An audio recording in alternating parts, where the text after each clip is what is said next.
प्यारे विद्यार्थियों, आज हम रीतिकालीन श्रेष्ठ कवि बिहारी के बारे में अध्ययन करेंगे। बिहारी का जन्म सन 1595 में ग्वालियर में हुआ था। इनके पिता केशव राय थे, परंतु ये केशव हिंदी के केशवदास कवि से अलग माने जाते हैं। इनके पिताजी निम्बार्क संप्रदाय के महंत नरहरिदास के शिष्य थे और यहीं रहकर इन्होंने संस्कृत, प्राकृत आदि ग्रंथों का अध्ययन किया। इनके पिताजी के ओरछा छोड़ देने के बाद बिहारी जी वृंदावन आ गए और वहाँ मथुरा के किसी ब्राह्मण परिवार में इनका विवाह हुआ। मथुरा में रहकर बिहारी ने फारसी का अध्ययन किया और रहीम और बादशाह शाहजहाँ के निकट संपर्क में आए। शाहजहाँ की कृपा से बिहारी अन्य हिंदू राजाओं के संपर्क में आए, जिससे इनको आर्थिक सहायता मिलती रही। सन 1645 ईस्वी के आसपास जब बिहारी जयपुर राज्य में अपनी वृत्ति के लिए आए तो जयपुर राजा महाराजा जय सिंह अपनी नवविवाहिता पत्नी के प्रेम में इतने डूबे थे कि राजकाज तक भूल गए। राजा के राज्य प्रबंधन की ओर उन्मुख करने के लिए कवि ने उन्हें यह दोहा लिखकर भेजा, नहीं पराग नहीं मधुर मधु, नहीं विकास यही काल, अली कली ही सो बंध्यो, आगे कौन हवाल।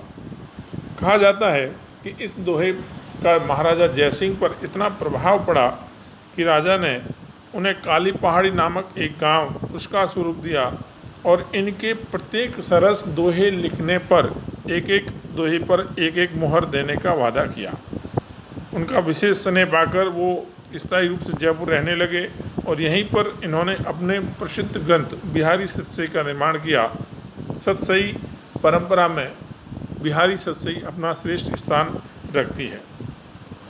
बिहारी निसंतान थे।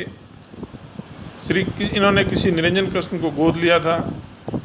एक कृष्ण कवि माने जाते हैं जिन्होंने बिहारी की सतसई की टीका लिखी थी, जो इनके ददक पुत्र निरंजन कृष्ण के द्वारा लिखी हुई मानी जाती है। बिहारी सतसई 1719 में समाप्त हुई और बिहारी जी की मृत्यु 1720 में हो गई। इस प्रकार एक ही ग्रंथ से इतने महान इस हिंदी साहित्य में इतने महान स्थान को प्राप्त किया। बिहारी सतसई एक मुक्तक रचना है जिसमें लगभग 700 दोहे हैं और इन 700 दोहों के माध्यम से गाथा सप्तशती और आर्य सप्तशती और अमरुक शतक जैसे सतसई परंपरा को निर्वहन करते हुए इन्होंने आगे श्रेष्ठ एक सतसई परंपरा का ग्रंथ हमारे सामने हिंदी साहित्य के विद्यार्थियों और अध्यापकों के सामने रखा। इनकी मुक्तक काव्य परंपरा भी अप्रतिम है। इस ग्रंथ में जिस प्रकार से अलंकार, चमत्कार और भाव सौंदर्य देखने को मिलता है, इससे स्पष्ट हो जाता है कि कवि ने अलंकार और ध्वनि काव्य लिखने की सिद्धता हासिल कर रखी थी। दूसरे शब्दों में कहें तो कवि किसी भी रीतिबद्ध ग्रंथ की रचना न करते हुए भी उस परंपरा में सिद्ध थे। इसी कारण बिहारी को रीति सिद्ध कवि कहा जाता है। रीतिबद्ध कवि काव्य की कला पक्ष पर विशेष बल देते थे और रीतिमुक्त कवि केवल रस निरूपण अर्थात रीतिबद्ध कवियों के काव्य में भंगिमा विशेष थी और रीतिमुक्त कवियों में अनुभूति की। पर बिहारी की स्थिति इन दोनों के बीच की थी। इन्होंने रसानुभूति और चमत्कारिता दोनों का अद्भुत समन्वय मिलता है। यदि एक और रीतिबद्ध कवियों की ख्याल बारीकी पाई जाती है, दूसरी ओर स्वच्छंद कवियों में भावों की गहराई। मुक्तक रचना में वही कवि सफल होता है जिस पर भाषा पर असाधारण अधिकार हो, और बिहारी को ये विशेषता हासिल थी कि वो एक दोहे जैसे छोटे छंद में इतने श्रेष्ठ सतसई परंपरा के काव्य को लिख करके पूरा कर सके और एकमात्र ग्रंथ जिसका विश्व की समस्त और सर्वाधिक भाषाओं में अनुवाद हुआ है, इस ग्रंथ के द्वारा वो अमर हो गए। उनके बारे में कहा जाता है कि सतसैया के दोहरे जून नावक के तीर, और देखने में छोटे लगे घाव करे गंभीर। ग्रियर्सन ने इनको यूरोपीय महाद्वीप में बिहारी सतसई के समकक्ष कोई रचना नहीं मिलना कह करके इनकी विश्व प्रसिद्धि की बात कही है। आचार्य शुक्ल ने कहा है कि बिहारी और घनानंद को मिलाकर ब्रज भाषा का पूरा वातावरण ही ऐसा तैयार किया जा सकता है। बिहारी ने जीवन को निकट से देखा और परखा। इस कारण एक एक दोहे में कवि ने वस्तु, व्यक्ति, भाव का चित्रण समग्रता एवं मार्मिकता से किया है। उनके रूप वर्णन, वय संधि आदि के चित्रण के को कल्पना मात्र न होकर के उनके जीवन की यथार्थ अनुभूति को अभिव्यक्त करते हैं। बिहारी संयोग श्रृंगार के चित्रित कवि हैं। संबंधवादी उस युग में कवि ने विलासपूर्ण क्रिया चेष्टाओं के जो चित्र देखे थे, संभव है उन्हीं को अपने शब्द चित्रों के माध्यम से मार्मिकता के साथ में उकेरा है। बिहारी ने वस्तु वर्णन के अंतर्गत शोभा, सुकुमारता, नेत्र, विरह आदि के सुंदर चित्र प्रस्तुत किए हैं और कहीं कहीं पर तो अतिशयोक्तिपूर्ण बातें भी लिखी है, जैसे इत आवत चली जात चली छातक हाथ, चढ़ी हिंडोरे सीरे, लगी उषासन साथ, छाले परिवे के डर तो सख्त ने हो छुआए, जगती है गुलाब के झंझा झंझावत पाए।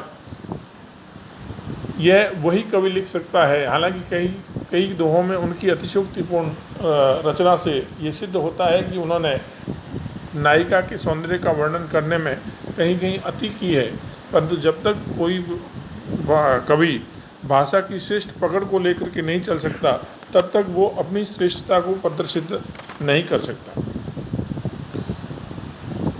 बिहारी की इस भाषा के द्वारा श्रेष्ठता और शब्दों को मांझने, चमकाने, मोड़ने और संवारने की कला में विशेषता हासिल थी। उनकी भाषा प्रांजल, मधुर, सरसता लिए हुए और प्रौढ़ता की ओर पहुंची हुई थी। मार्मिक शब्दों, प्रभावशाली बिंबों के माध्यम से भाव एवं अनुभूति की अद्भुत चित्रे कवि बिहारी जिस प्रकार एक ही ग्रंथ के माध्यम से हिंदी जगत पर छाप छोड़ गए, वो उनकी मौलिक प्रतिभा का ही परिचय है। आज मैं बिहारी जी के प्रथम दोहे का यहाँ पर आपको सरलार्थ, भावार्थ और शब्दार्थ बताऊंगा और अगले पाठ में अगले दोहों का पहला दोहा है, मेरी भवबाधा हरो राधा नागरी सोय, जातन की झाई परे श्याम हरित द्युति होय। चूँकि रीतिकालीन काव्य परंपरा में राधा वल्लभी संप्रदाय के द्वारा इस प्रकार से चित्रित किया गया था कि राधा और कृष्ण के माध्यम से कवि कहीं कहीं अपने जीवन की इस मोह माया से मुक्त होकर के एक मुक्ति का मार्ग भी खोज रहा था। रीतिकालीन कवियों में इसी भावना को देखते हुए बिहारी जी ने इस रचना को लिखा है। ये दोहा राधा को संपर्कित करते हुए कहने कि मेरी भव बाधा हरो, भव यानी संसार, बाधा यानी कठिनाइयाँ, विकट, राधा नागरी सोई, हे राधा श्रेष्ठ नारी, वही राधा, जहाँ तन की झाई पर, कौन सी, वो कौन सी राधा कि जिसके तन की परछाई मात्र से, जिनके तन की परछाई मात्र से श्याम हरित द्युति हो, श्याम अर्थात श्री कृष्ण के चेहरे पर हरियाली और चमक उत्पन्न हो जाती है। यहाँ श्लेष अलंकार के माध्यम से इनकी भिन्न भिन्न अर्थ है। यहाँ झाई परछाई आभा से ही है, झलक से है और ध्यान से ही है कि जो व्यक्ति राधा का ध्यान धरता है उसके जीवन के श्याम स्वरूप अर्थात कलुष और कालिमा हरे और चमकदार हो जाते, अर्थात उससे मुक्ति मिल जाती है।